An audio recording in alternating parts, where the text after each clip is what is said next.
जय गुरु जी, शुक्राना गुरु जी। संगत जी, आज का सत्संग ढेरों ब्लेसिंग्स लेकर आया है माता रानी की। और आज का सत्संग अगर आपने सुन लिया तो यकीन मानिए संगत जी, शाम तक आपको गुरु जी महाराज की असीम कृपा प्राप्त हो जाएगी। अनदेखा करके इस अवसर को हाथ से मत जाने देना।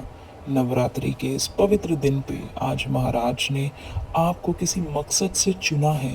इस सत्संग के माध्यम से आपके बड़े संकटों को काटने के लिए जरूर सुने सत्संग को अंत तक। जय गुरु जी। जाए बस हम गुरु जी के चरणों में बैठे रहें और उनसे बातें करते रहें। जो उनकी दार्शनिक बातें हैं उनको दोहराना और उनसे उसी तरह की बातें करना और सुनना मेरे जीवन का उद्देश्य बन गया था।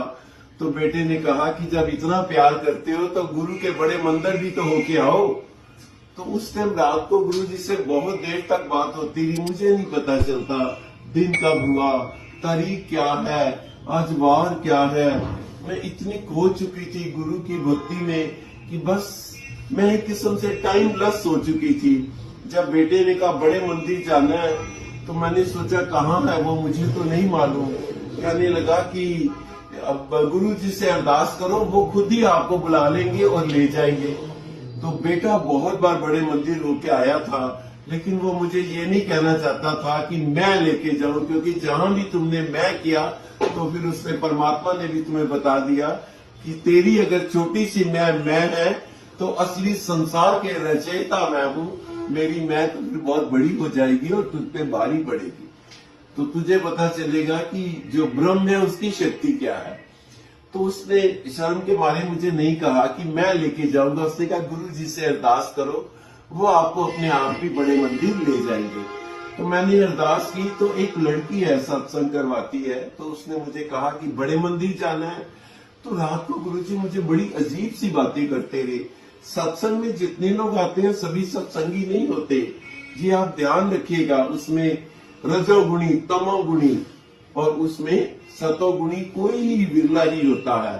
कुछ लोग सिर्फ सत्संग में भोजन भट्ट होते हैं, लंगर खाने आते हैं, और कुछ लोग ऐसे होते हैं जो ध्यान से सत्संग भी सुनते हैं और प्रभु का प्रसाद, चाहे प्रसाद, लंगर प्रसाद को भी बड़े प्रेम से छकते हैं, खाते हैं, और वही बहुत कुछ यहाँ से पाकर भी चले जाते हैं।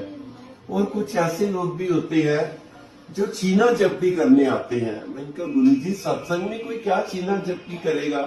कहने लगा नहीं तुझे नहीं पता, वो लोगों के घर देखने आते हैं कहाँ क्या पड़ा है क्या नहीं है। और इसका अनुभव तुझे हुआ नहीं कि तू सत्संग के बाद चाकू ढूंढती रही, फल नहीं खा सकी, चार्जर ढूंढती रही, फोन काम का बच्चे नहीं है।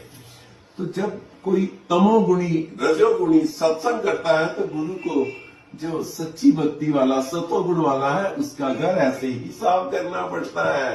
तो मुझे तो वही सत्संग पसंद है जो तू यहाँ 24 घंटे करती है। वो क्या सत्संग है। तो मैंने कहा गुरु जी अब इतनी तो इजाजत दो ना, बड़े मंदिर जाना है। कहते हैं बड़े मंदिर जाना है जागृत विवेक से, आंखें खोल के जाना है। पर एक बात बताऊं, बड़े मंदिर जाना ही केवल जाना नहीं होता, ये आना भी कोई आना है कि बस रसवंत चले आए। ये मिलना खा के मिलना है कि रूह से रूह नहीं मिलती, दिल से दिल नहीं मिलता। तो मुझे बड़ी चिंता होने लगी कि लोग तो ऐसे ही जाते हैं, मैं भी जाऊंगा बड़े मंदिर। एक तरफ बड़ी जबरदस्त तड़प बड़े मंदिर की, ऊपर से जब बेटे ने कह दिया, मुझे एक बार भी नहीं कहा कि मैं लेके जाऊंगा, तो मैं उसे कैसे कहूं कि तू लेके चल। मैं गुरु जी से कहती वाहन भेज और तू लेके चल। मुझे कहाँ है तेरा बड़ा मंदिर, मुझे तो बेटे ने बताया भी नहीं है। तो उस लड़की से मैंने कहा सुना एक बड़ा मंदिर है दिल्ली में गुरु जी का, करके आप यूट्यूब नहीं देखते है ना बड़ा मंदिर। तो मैंने कहा कैसे जाया जाता है उसपे। कहने लगी कि सोमवार को जाते हैं और पहले परमिशन लेनी होती है, अगर आपने जाना हो तो मैं परमिशन ले दूं। अब मैंने गुरु जी से शुक्र किया कि किसी ने मुझे बड़े मंदिर के लिए हाँ करके, मैंने गुरु जी से पूछा ही नहीं कि जाऊं या नहीं जाऊं, मुझे पूछना चाहिए था। फिर क्या हुआ, उसने कहा कि ऐसा करना, मुझे बहुत से लोग ले जाते हैं और आप भी ना मुझे अपनी गाड़ी का प्रबंध कर लेना। अब बेटे से तो मैंने कहा नहीं कि तो उस लड़की ने कहा कि उस दिन भी बहुत से लोग जाएंगे और ऐसे करना कि आप भी, हम बहुत सी गाड़ियां जाएंगी उनके साथ हम भी चले जाएंगे। तो उसने फिर बाद में कहा कि गाड़ी तो मैं ही कर लूंगी और आपको लेती जाऊंगी। तो जब वो गाड़ी उसने की नहीं और सुबह सुबह मेरे घर आ गई तो कहती है अब गाड़ी यहीं से करते हैं। तो मैंने कहा चलो अच्छा है। तो गाड़ी हमने की, गाड़ी मंगाई, क्योंकि बेटे से तो कोई बात करनी नहीं थी। गुरुजी ले जा रहे हैं तो मैं उससे कैसे कहूं कि तू अपनी गाड़ी में मुझे ले चल। ये गुरुजी का प्रबंध था। तो कुछ गुरुजी हो सकता है मुझे सिखाना चाहते हो, बताना चाहते हो। तो हम उस गाड़ी में हम चल पड़े।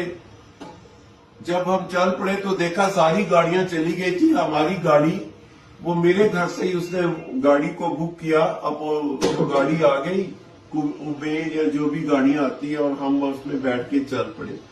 लेकिन भीतर से मन खीन था कि संगत के साथ जाना था, सब गाड़ियां चली गई और आपने ये क्यों कहा कि अपने घर से गाड़ी करके लाएंगे। चलो कोई बात नहीं। अब हम दोनों, वो भी सत्संग कर रही थी और मैं बड़े ध्यान से उनका सत्संग सुन रही थी। मुझे पता ही नहीं लगा कब बड़ा मंदिर आगे। कहता है वो देखो वो सामने शिवलिंग है। मैंने कहा हाँ शिवलिंग तो है। कहने लगे यही तो है बड़ा मंदिर, यही तो है बड़ा मंदिर। तो मैंने कहा ठीक है, अगर यही बड़ा मंदिर है तो आप बताओ आप कहाँ जाना है, क्या करना है। तो उसने कहा कि मेरे साथ साथ आ जाओ तो मैं आपको दर्शन करा देती हूँ। जब हम वहां उसके साथ गए तो बड़ी हम आनंदाती रेत में थे कि वो ये मेरे प्रभु का मंदिर है, मेरे डुगरी वाले संतों का ये इतना खूबसूरत ये मंदिर है। हम उसके पीछे जाने लगे तो मुझे ऐसे लगा कि उसका तो टोन ही बदल गई। वो मेरे से ऐसे बिहेव कर रही थी जैसे मैं 2.5-3 साल का बच्चा हूँ।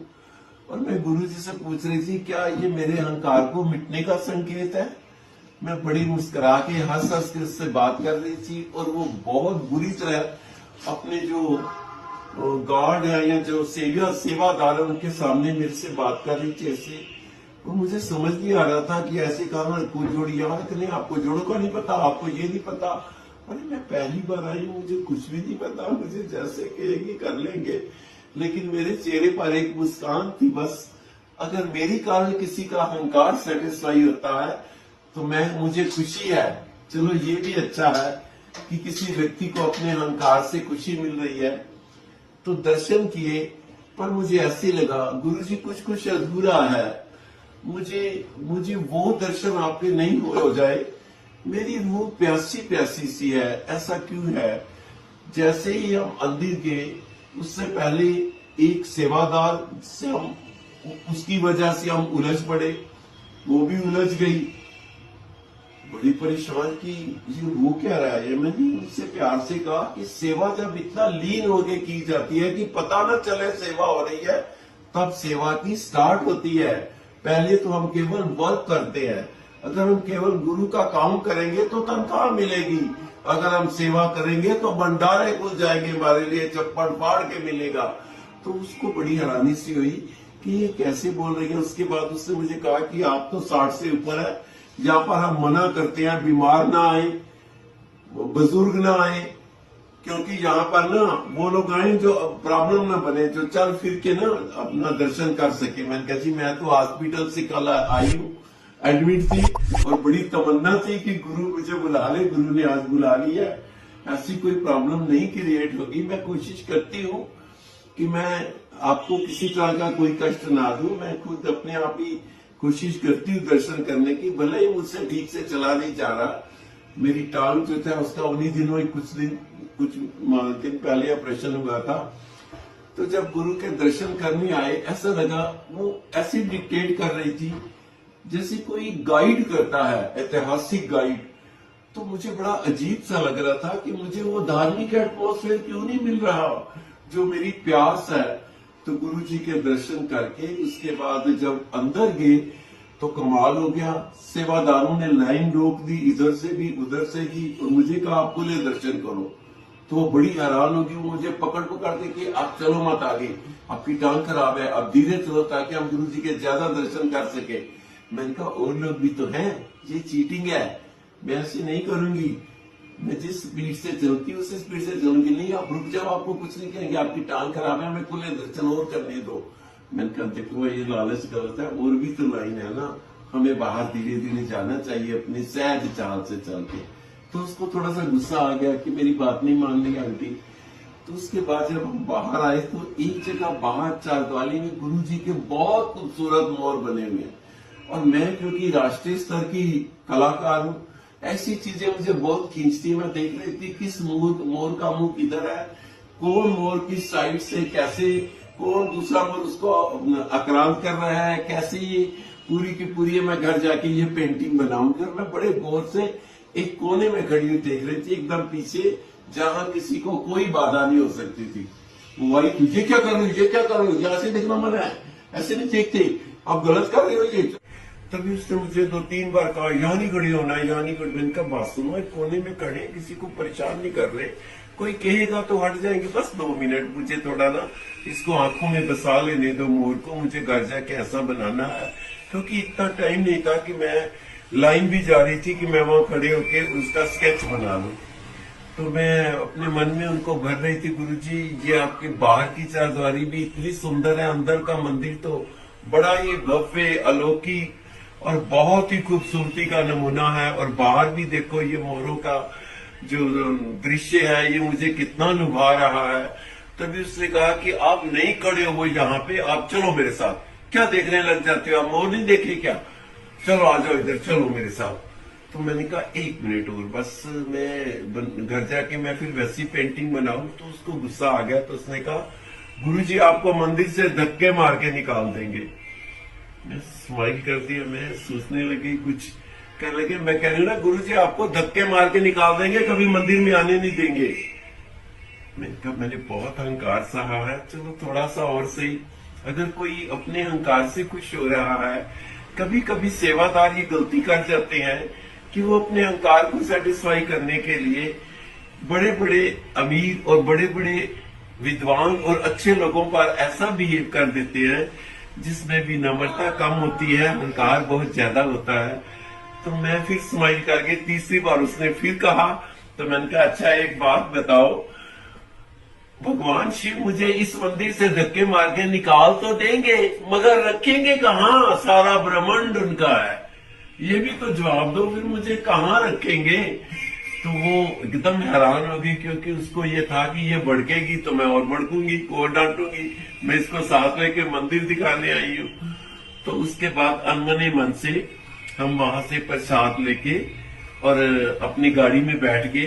तो कहने लगी वो कुछ लोग वहां खड़े हैं और आप उनके पास चलो, वो लोग जो हमारी पश्चिम बिहार से पहले पहुंच गए थे तो उनको मिल लेते हैं, और आपको ना मैं जीवत मोर दिखाती हूँ, बहुत सारे इधर बाग है, कोई जंगल सा है तो वहां मोर दिखाती हूँ। वो वाकई बहुत मोर थे, सब लोग मोर देख रहे थे, और मैंने देखा उनके चेहरे के ऊपर हल्की हल्की भूख सी लगी है।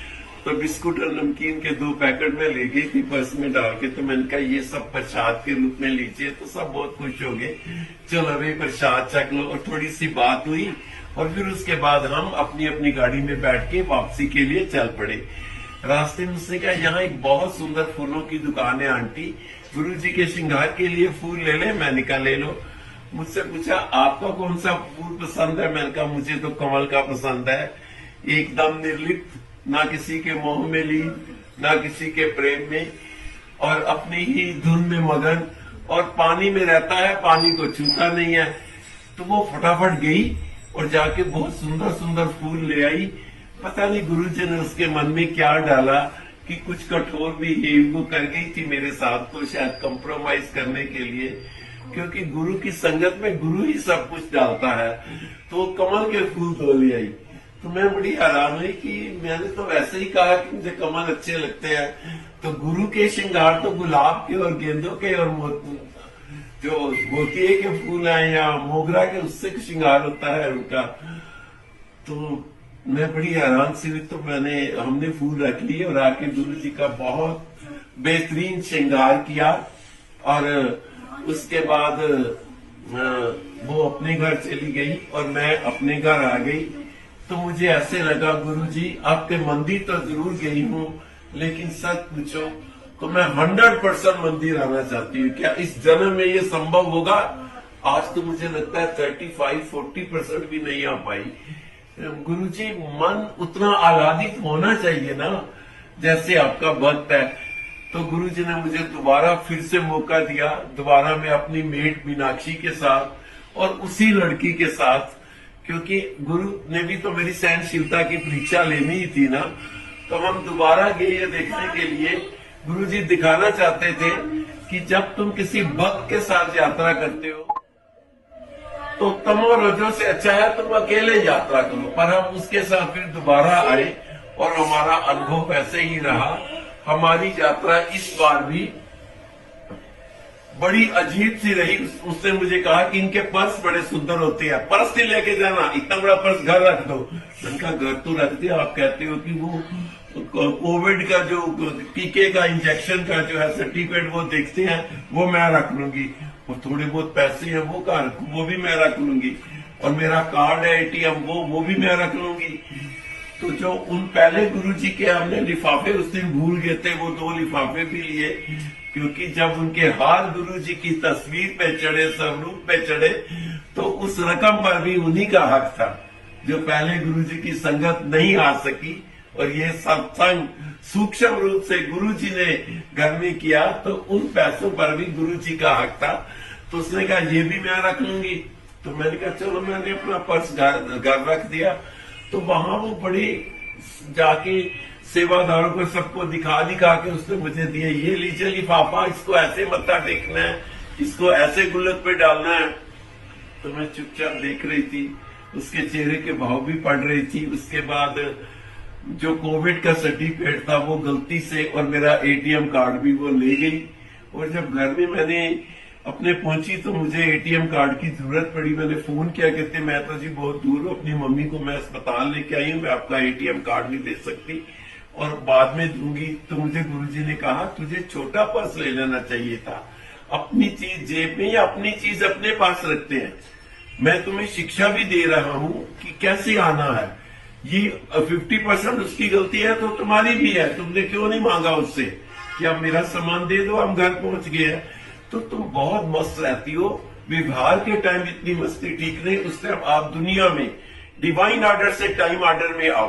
मैंने कहा गुरुजी ठीक है, इस बार माफी दे दो, आगे से हम ध्यान रखेंगे, हम डिवाइन ऑर्डर में केवल रात को आपके साथ रहेंगे और टाइम ऑर्डर में हम दुनियावी लोगों के साथ रहेंगे। तो इस प्रकार मैं आके घर में खूब रही, क्योंकि मेरी दूसरी यात्रा भी 45% से ज्यादा आनंद ना मिल सका। इससे ज्यादा आनंद तो मुझे गुरु के चरणों में बात करके मिलता था। तो मैंने कहा क्या इस जन्म में बड़े मंदिर का दर्शन मेरे लिए नहीं है। तीसरी बार फिर बेटा साथ दिया और उसी लड़की को साथ लिया, और हमने कहा ठीक है इस बार मैं ना बहुत मौन रहूंगी।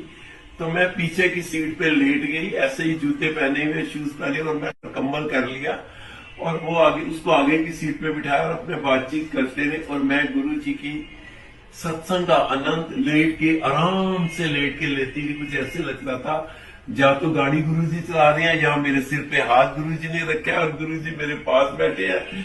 और वो यात्रा बड़ी अलौकिक सी, बड़ी दुर्लभ, मैं बता नहीं सकती कि वो कैसा अनुभव था। मुझे ये पता ही नहीं कि बेटा वो है भी गाड़ी में या नहीं।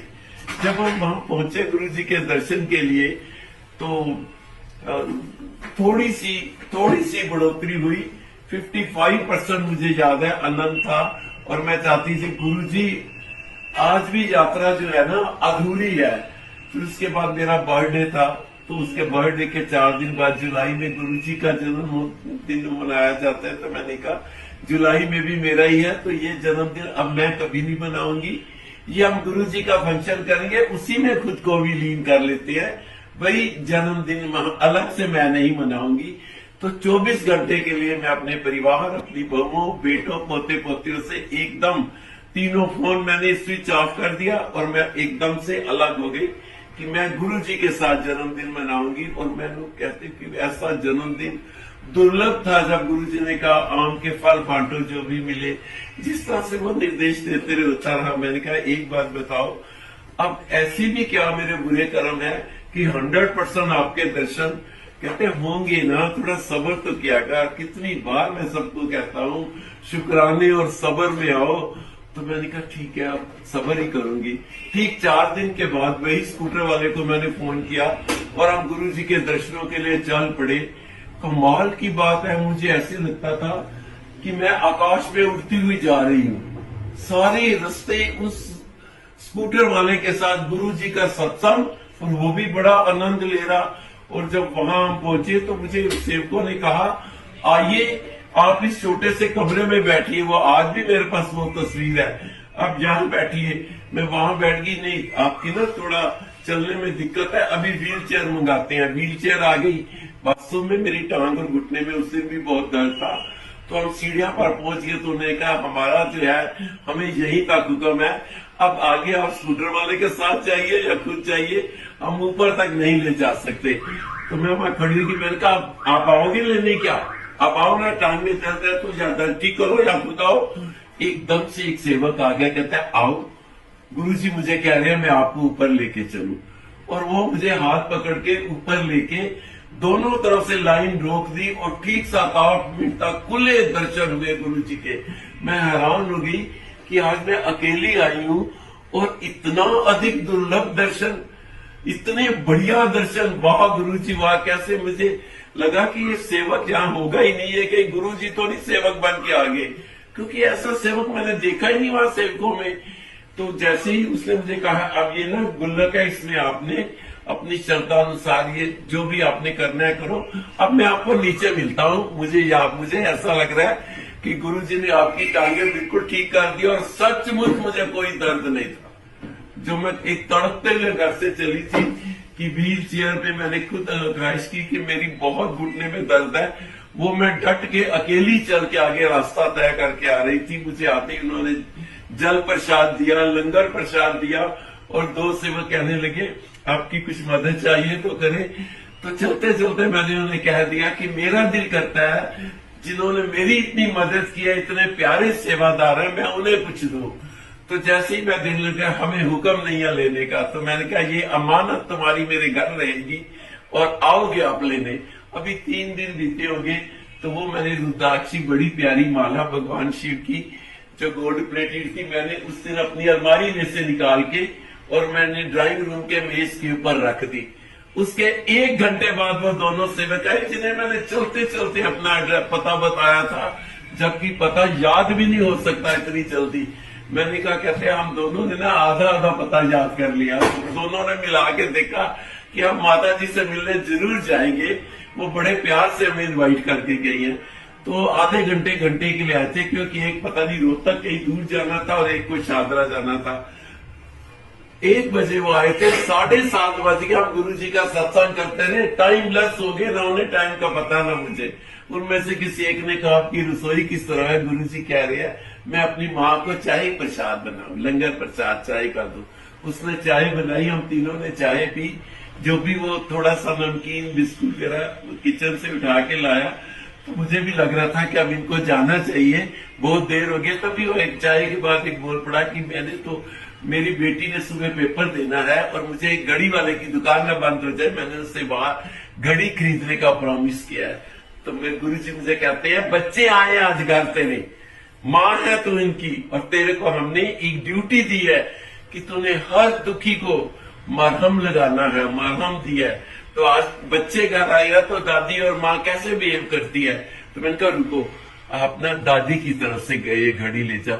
तो कहते हैं, वो क्या सुतेला है दूसरा, उसका बच्चा होने वाला है। उसने बताया, मेरा बच्चा आने वाला है, जितने में इसको दिया है पेमेंट, उतने उसको भी प्यार से दे, क्यों तू बड़ी है और ये तेरे बच्चे हैं।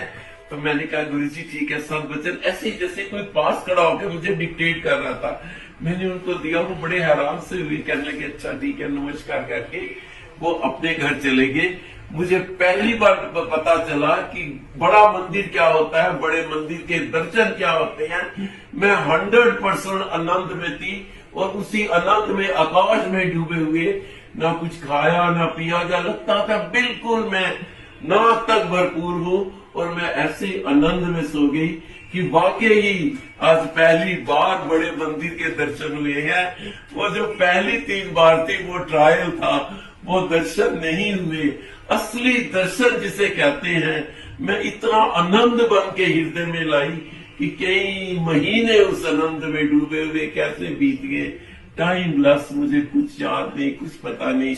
आज भी वो मीठी सी मधुर स्मृति गुरु जी की याद आती है तो मुझे ऐसे लगता है कि वो कमाल के बड़े मंदिर के दर्शन थे। उस दर्शन के बाद मुझे कभी ऐसा लगा ही नहीं कि अब मैं फिर मंदिर जाऊं, पर ले जाने वाला ले जाएगा तो जाएंगे भी, डूगरी भी जाएंगे जब वो ले जाएगा, लेकिन कंप्लीट संपूर्ण दर्शन हुए। जय गुरु जी, जय गुरु जी। ऐसी कृपा बनाए रखना, जो आत्मिक संतुष्टि चाहती है उनको आत्मिक संतुष्टि देना। वैसे संसार में रहते हुए संसार से अलग नहीं रहा जा सकता। जिनकी संसार की आवश्यकताएं हैं, रोटी, कपड़ा, मकान, वाहन, सबको देना मेरे गुरु जी। जो मानसिक शांति चाहे, जो आपकी मनसा पूजा करे, जो आत्म पूजा करे, उन्हें वैसा प्रसाद देना मेरे सतगुरु।